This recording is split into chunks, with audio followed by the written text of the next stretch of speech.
Today we take a closer look at the standard gravity latch for your stronghold iron or infinity aluminum gates.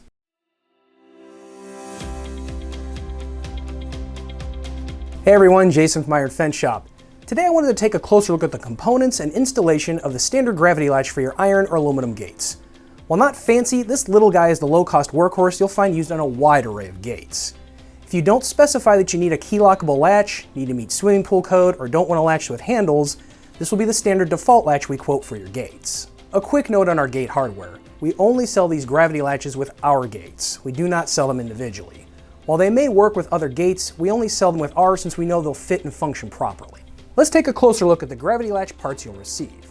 The standard gravity latch is comprised of two main components: the arm that goes in your gate leaf, and the clasp that will go on your post or other gate leaf if this is a double gate configuration.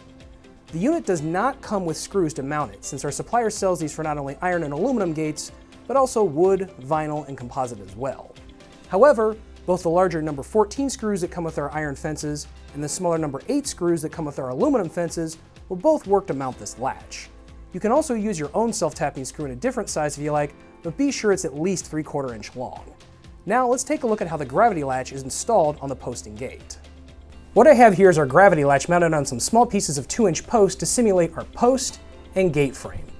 If you're installing a single leaf gate, the arm portion of the latch will go on your gate leaf and the clasp portion will go on your post. If you're installing the gravity latch on a double leaf gate that meets in the middle, it doesn't matter which side you mount it on. However, if you plan on usually only opening half the double gate at a time, put the arm on the half of the double gate you would normally be opening. Now let's see how the gravity latch functions. When you close your gate leaf, the arm will knock the clasp plate up and allow it to fall back in place, which will hold your gate shut. Notice that in a single gate configuration, this will limit you to opening the gate in only one direction. When you want to go through the gate, you will flip this little tab up here to raise the clasp plate and then push or pull your gate open. While there is no key lock on this unit, there is a hole in the clasp here that you can put a small pad or pin lock on. When the lock is in that hole, it prevents the clasp plate from pulling up and holds the gate in the closed position. When installing your gravity latch, I recommend installing both the arm and latch when the gate is mounted on the post already. That lessens the chance of something looking correct on the ground or bench and then not lining up when the gate is mounted in its final installed spot. Beyond that, there are two key things you want to keep in mind when installing your gravity latch: latch mounting height and post to gate spacing. The first key install item is the height of your gravity latch when you mount it up. This can vary a bit as your height options are more limited on a 3-foot tall gate versus a 6-foot tall gate. Normally you're going to want your latch somewhere between 32 to 38 inches off the ground. This is normally the height range you're going to find most doorknobs mounted on doors. If you have a taller 5-foot or 6-foot tall gate and you're trying to keep little kids in or meet swimming pool code, you may want or need to mount the latch 54 inches or higher on your gate and post. The second key gravity latch install item is your gate to post spacing. We want to make sure that your final installed width between your gate posts allows for your hinges and latch to fit as well. Ideally, you want to try and keep your gate to post spacing so you're in the middle range of your gravity latch. Let's take a closer look at our gravity latch here to show what I mean. With our prop laid down here, we can see what post to gate range we can get out of the latch. Moving our parts around, the smallest gap you can have for your gravity latch is 1/2 inch. If we move our part out as far as possible to the retainer on the arm here, that maximum is about 1.5 inches. Our suggestion is to mount about a 1-inch gap between gate and post. That puts you right in the middle of the arm and leaves you some adjustability in both directions. Another thing to keep in mind is the size of your gate frame and post and how they may offset from each other. With my prop here, we have the same size gate frame and post of 2 inches. That won't always be the case. In lots of instances, the gate post is larger than the gate frame. Let's look overhead to try and show what I mean. I stood our prop up and took the post caps off so they don't obscure anything.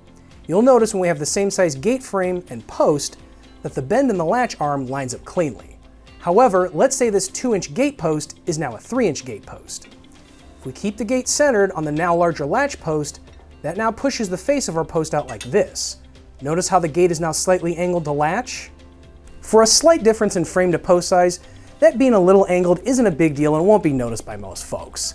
However, the larger the post gets and the farther it pushes out, the more you'll notice your gate not sitting flush and the latch may start having problems latching cleanly. If you're using a post more than 3/4 inch larger than your gate frame, you may want to offset that latch post slightly so that the face of the larger post lines up with the face of your gate rather than the gate being centered on the latch post. Something to keep in mind while setting your posts.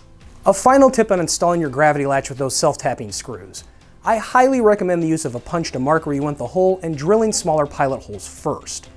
Both center punching and pilot holes prevent the larger self-tapping screws from walking around on the piece before getting a bite and starting to drill in slightly off from where you wanted them. Pilot holes are especially helpful when mounting the gravity latch in our 1.5-inch traditional grade iron gate frames where it's a tight fit. It may not look like it will fit on there, but it will even when using the larger iron bracket screws like we did on this gate here. The pilot holes give those larger iron screws a spot to start cutting more cleanly. Also, keep in mind when drilling and running your self-tapping screws that full power and speed are not always your friend. What I mean by that is while gunning your tool at full power may seem like the right thing to do, going to more medium speed will get you a faster and better cut into the metal, rather than blasting away and possibly burning out your drill bit or self-tapping screw. Here are a few pros and cons of using the standard gravity latch. Its biggest pro is that it's fairly inexpensive and small. Even if you don't end up liking the gravity latch, it wasn't a lot of money lost to trade it out for another latch, and its footprint is small enough most other latches will cover the old gravity latch holes on the gate frame and post. The cons to the gravity latch are not everyone has used one, and it's mainly user-friendly from one side. Some folks walk up to a gate with a gravity latch on it and have to fumble with it for a second to kind of figure it out. It's also easy to use when you're on the same side of the gate as a latch, but not as easy to use when you're on the opposite side. You'll have to reach over or through your gate and try and find that clasp plate to flip it up and push or pull the gate open. Final thoughts on using the gravity latch. Keep in mind that this is the latch we're going to quote you unless you specify something different. If you're using the gravity latch in a gate you only go through every so often, then I think it's a good, inexpensive option. A side yard gate that maybe gets open to mow grass once a week is a perfect place for a simple gravity latch. However, if the gate is a main entryway that you're going to be going through all the time and prefer a key lock to having to add a small padlock, I'd probably recommend going with a latch that has handles or operates from both sides of the gate. They tend to be more intuitive and easier to use when the gate is being accessed multiple times a day by various people. I hope this video has helped provide a good overview of the components and installation of our standard gravity latch.